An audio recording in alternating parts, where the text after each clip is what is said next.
Okay. Hey folks, so if you can take your seats if you've got one, or get into your position where you want to watch the show. We're about to start.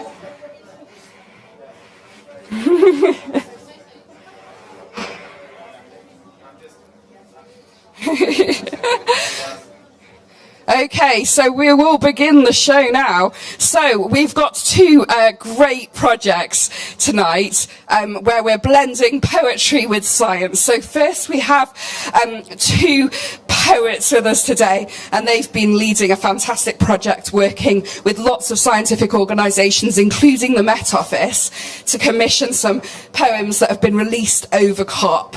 So they'll tell you more about that. And then we've got my colleagues from the University of Exeter, who've also led another fantastic project, One Chance Left, where we have scientists writing the poems as well. So two complementary ways of blending poetry together with science. So without further ado, I'm going to pass over now to Liv Talk and Chris Redmond from Tung Fu. Thank you very much. Hello. Thank you. Hello, hello. Hello, hello, hello. Hi. We want to thank Freya and the Met Office for inviting us here, getting us tickets, getting us in. It's an amazing opportunity and wonderful to bring poetry to COP. So my name's Liv. Me and Chris run a project called Hot Poets, also Tung Fu run it as well, and it is supported by the Arts Council England, so thanks guys out there. We've taken 12 of the most exciting, accessible, wonderful poets working in the UK, and one also in Cape Town in Africa, and we've placed them within organisations on the front line of climate change, a whole variety of different kinds of educators and maverick engineers and the Met Office and the RSPB and wonderful big organisations like that. And they've each written a poem based on the work that they do. And these poems are inspiring, they are kind of optimistic, and they are looking at the positive things that are happening. Because we at Hot Poets really want to change the narrative, look beyond the doom and despair, and really support the science and the positive action that is going to get us out of this. Thanks, Liv. Hello, I'm Chris, and I'm one of the Hot Poets and the co-director of the project. Some of the projects that we're working with, Liv's already mentioned. I'll run through a few of them. You can see their lovely smiling faces on our little banner there. So we've got a fellow called Johnny Fluffy Punk, that's not his real name, who's working with Forest School Birmingham, talking about the benefits of kind of education in nature. That was just released today, so you can find that online. We've got Tony Stewart in Cape Town, who's working with the Beach Co-op. They've got a program of citizen scientists collecting data and trying to change behaviours of people who are kind of filling our oceans with plastic. We have a guy called the Repeat Beat Poet, who's working the London School of Economics around climate litigation. We've got a guy called Matt Harvey, an amazing poet who's working with the Whale and Dolphin Conservation Society. He's got a poem about whale poo and the benefits of that. And there are benefits, great big benefits to whale poo. Joelle Taylor is working with Manchester University doing a project on wildfire, and Yomi Shode is also with the University of Manchester looking at storms and extreme weather. And what we're going to share with you now are the projects that I haven't mentioned yet. So we've got, me and Liv are going to do a poem for you each.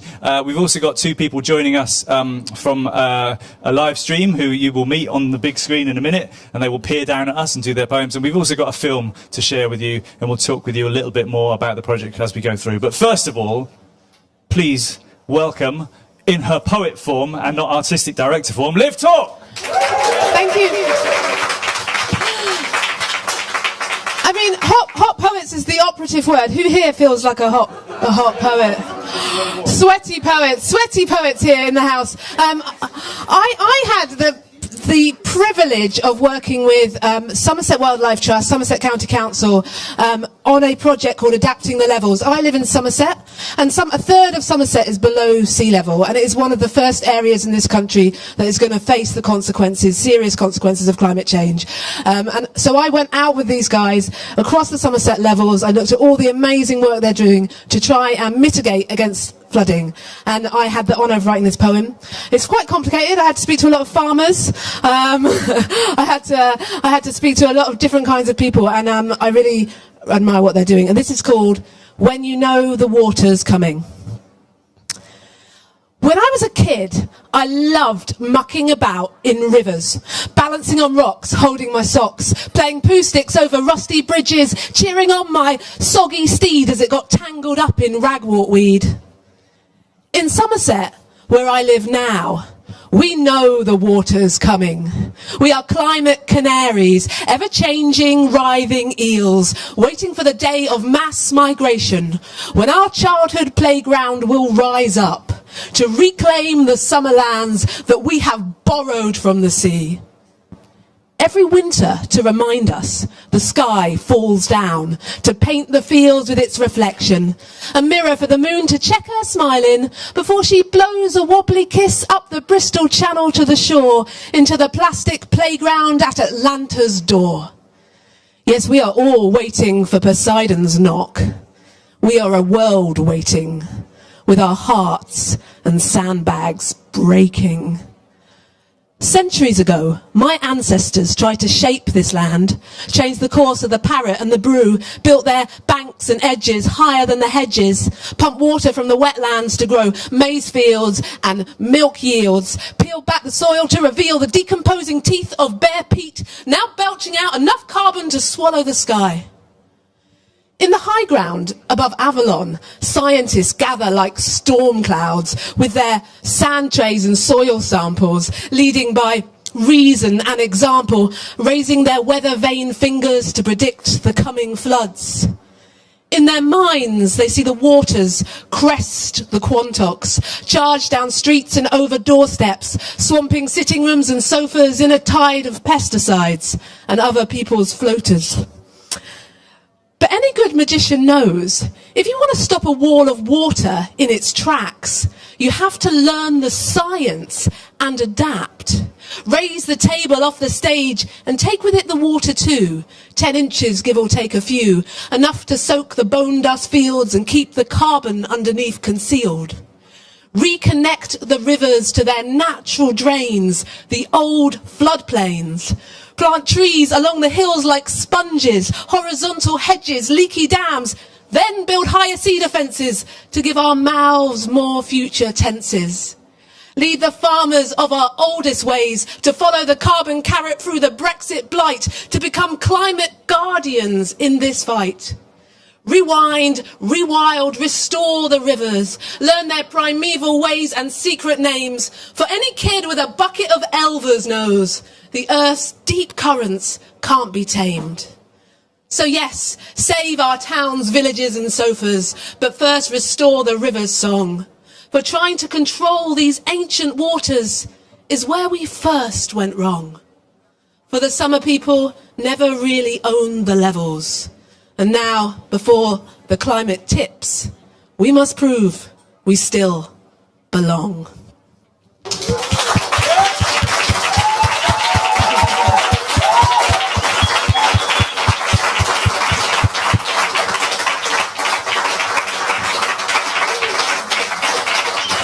We didn't allow time for clapping, did we? Yeah. Thank you. It's such a pleasure to be able to bring that poem here to you guys at COP. It is another pleasure. One of our poets worked directly with the Met Office, went down to see them, spoke to loads of their scientists, and we should, if the power of technology, can we bring Elvis McGonigal into the room? Yay! Yay! Oh, You're hello on. Glasgow. Hello COP26. Hello Hot Poets. I'm Elvis McGonigal. I wrote this piece in collaboration, as Liv said, with the Met Office. By way of explanation, I should say that it was 1854 when Robert Fitzroy established what would later become the Met Office, be called the Met Office, and he was collecting weather data at sea. And the barometers he designed were fixed at ports for sailors and fishermen to check and consult before setting out to sea. And the verse that starts and ends this poem was engraved on those early barometers. And it was 5 years later, in 1859, there was a severe storm in the Irish Sea, and the Royal Charter, the steam clipper, was on its last leg of its 2-month journey from Melbourne to Liverpool, and it foundered on the coast of Anglesey. It was smashed up on the rocks. 460 lives were lost, and it was in the wake of this tragedy that Fitzroy started a national storm warning system, which he termed forecasts. Anyway, this poem is called Extreme Weather Report. Long foretold, long last, short notice, soon past. First rise after low, foretells stronger blow. Fitzroy's forecast, hurricane, force 12. Take heed, avoid grief and mourning. Steeple drenching Atlantic storm. This is a Met Office warning. Words to the wise from a time to come. For the wrecked Royal Charter, too late. Ship ahoy, turn tempest-tossed toy. Full fathom 5 lay its briny feet. And now those same seas are rising. The mercury soars ever higher.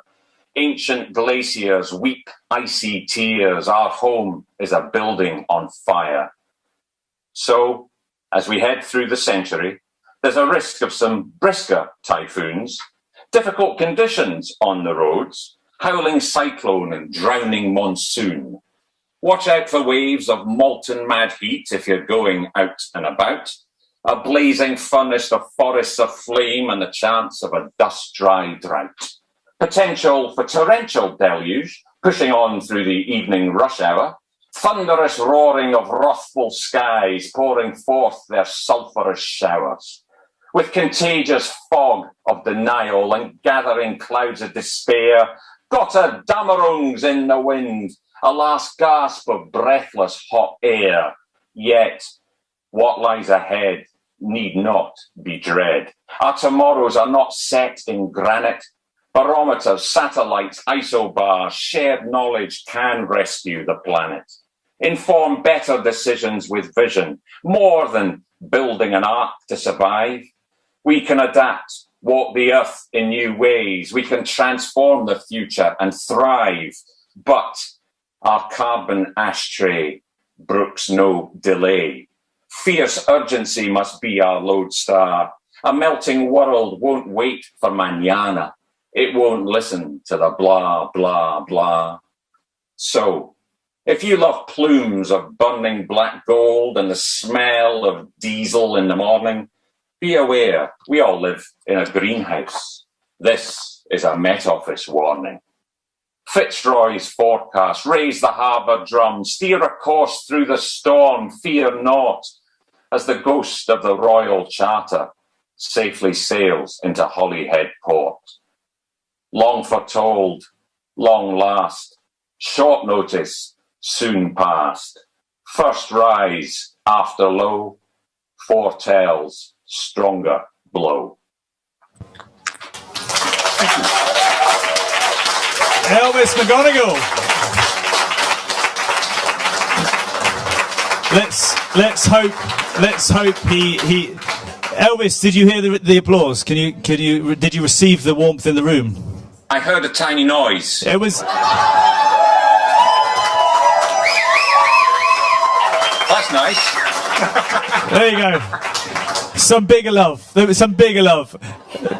Poets need it. We don't get paid enough. We thrive on that kind of level of appreciation. So thank you one more time, Elvis McGonigal. So, as has already been mentioned, we've made these films. There are 12 films, and we're releasing one a day throughout COP. And we're going to show you one of them now. So this is a poem by Zena Edwards. So she worked with a brilliant organisation called the Word Forest, who might just be represented in the room. Letting themselves be known, who do amazing work, kind of planting trees in Kenya on the equator where they grow fastest, doing education projects and women's empowerment projects.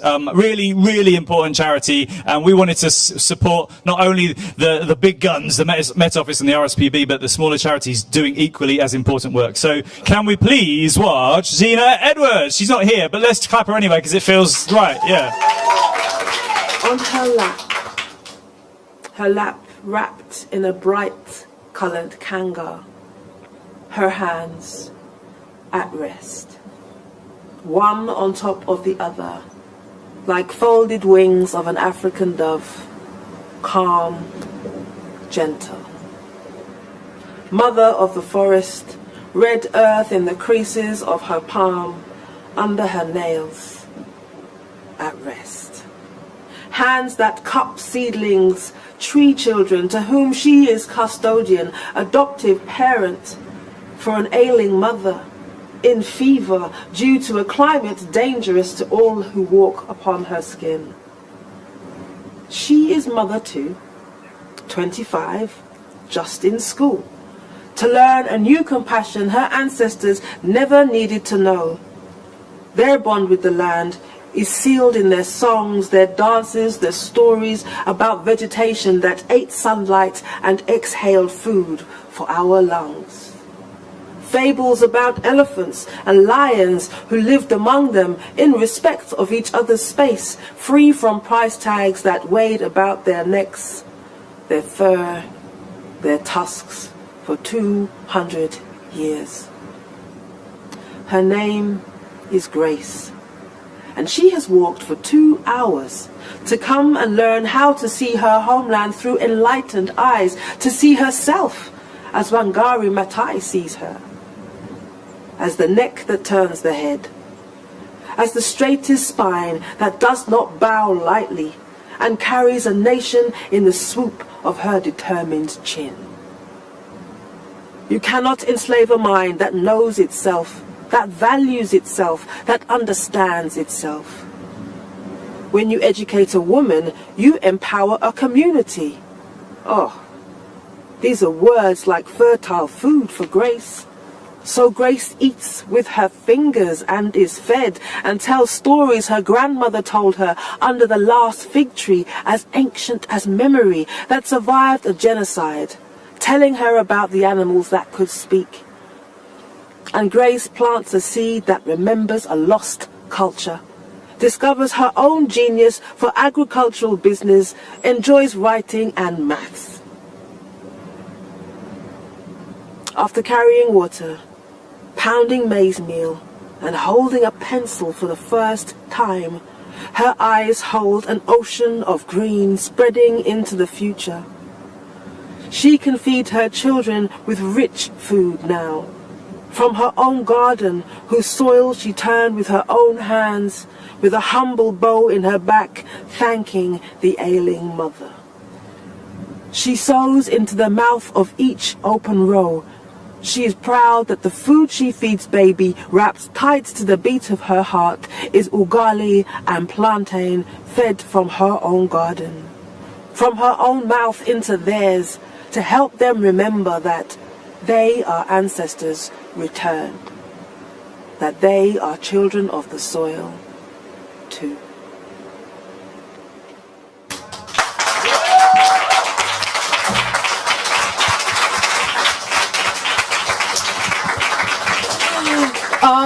Thank you to Zena, she's not here, and to the Web Forest. It was a long time since me and Tracy talked about 2 years ago about doing this project. It's so amazing to see it's moved. Next we have another live stream.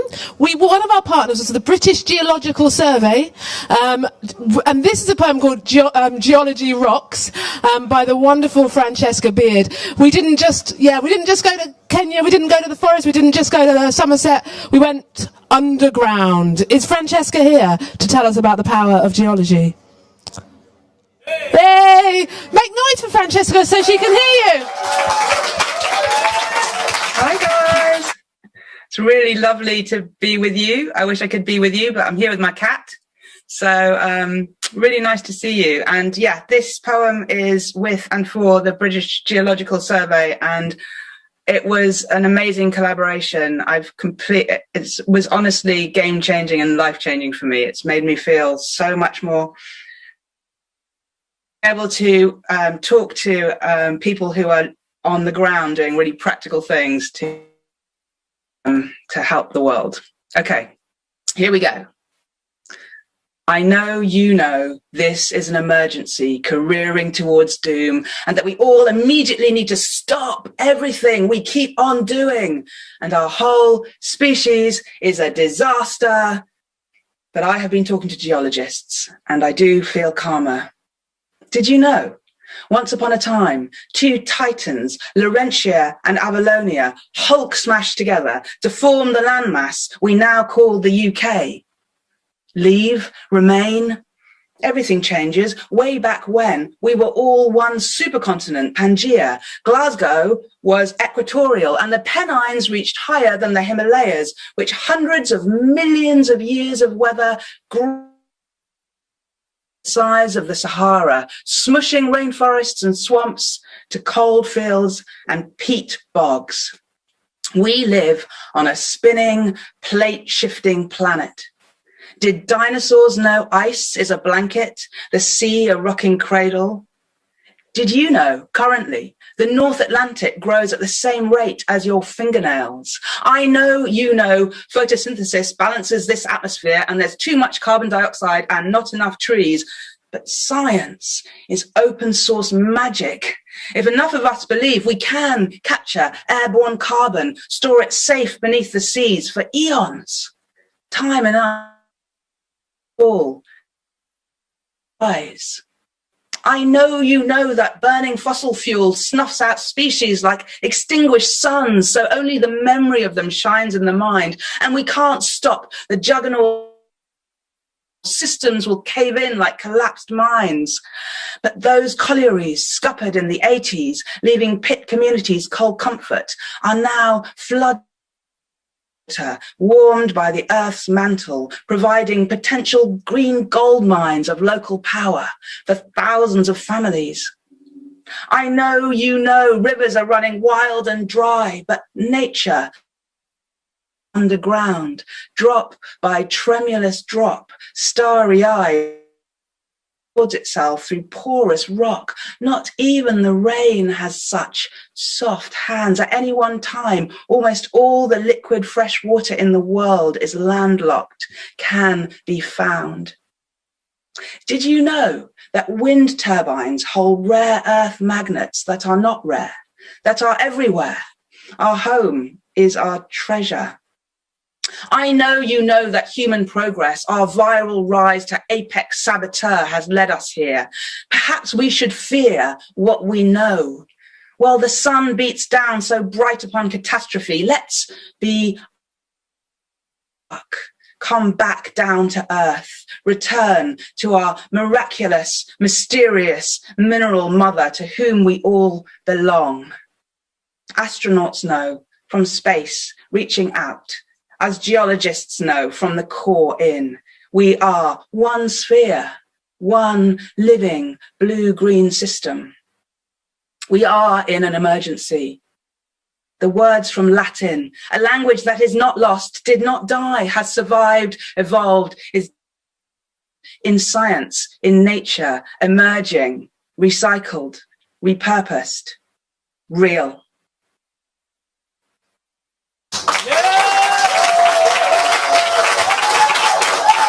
Thank you, Francesca.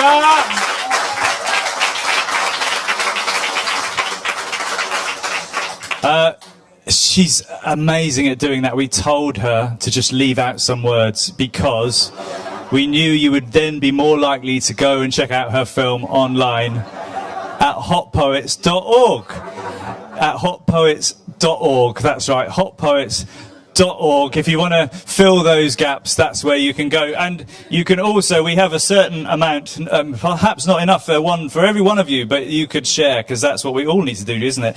There were some books, so please feel free to take them away with you and explore more the work that has been done in collaboration with these brilliant organisations. It's been a really interesting project for us, really inspiring.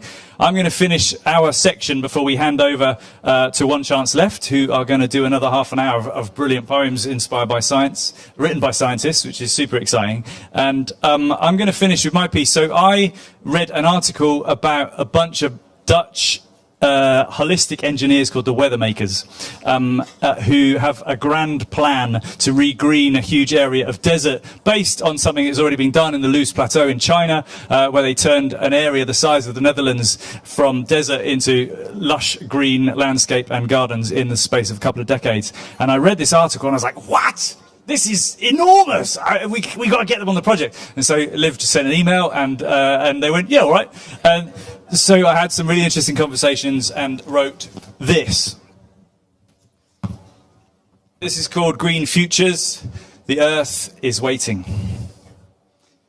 Sometimes you have to think big and small at the same time. A grain of sand on your finger staring at the desert, a raindrop in a jar. At the northern tip of the Sinai Peninsula connecting Egypt to Asia, there is a lake called Bardawil. 10,000 years ago, it's tens of meters deep.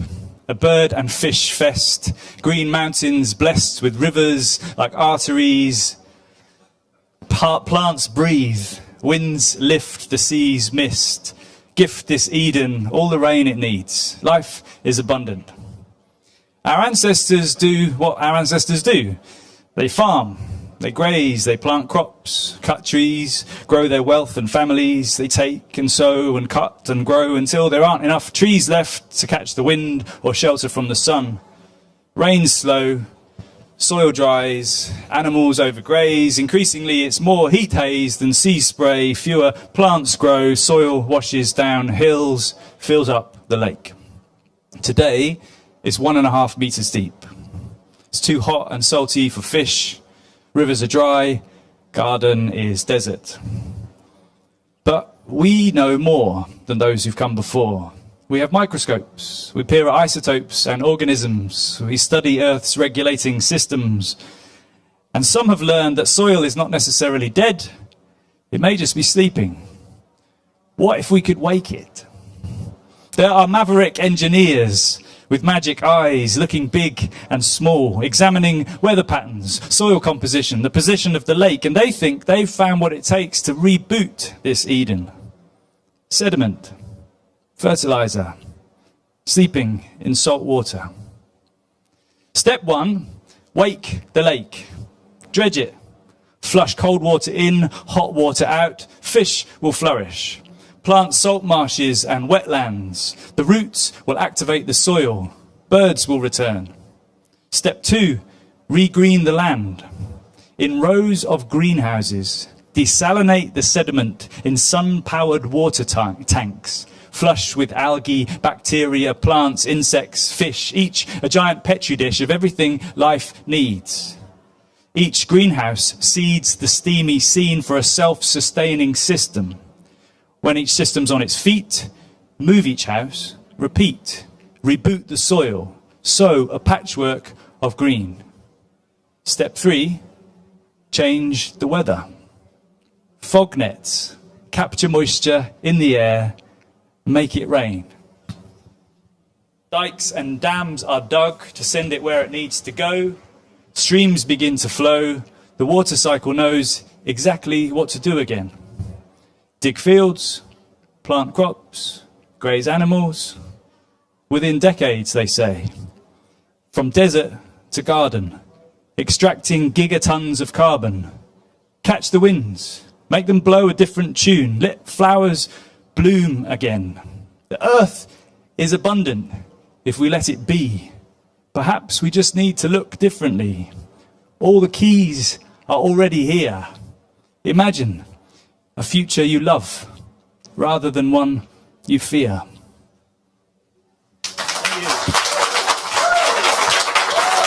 Thank you so much.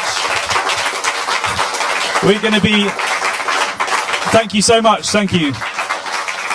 We're going to be in the Resilience Lab tomorrow. Resilience Lab tomorrow at 11:30, I believe. We're going to be showing more films. We're going to be doing a little bit more of a workshop, talking about the project in a bit more detail. But right now, we're going to hand over to these wonderful humans from Exeter University and the Met Office. Please put your hands together and welcome One Chance Left.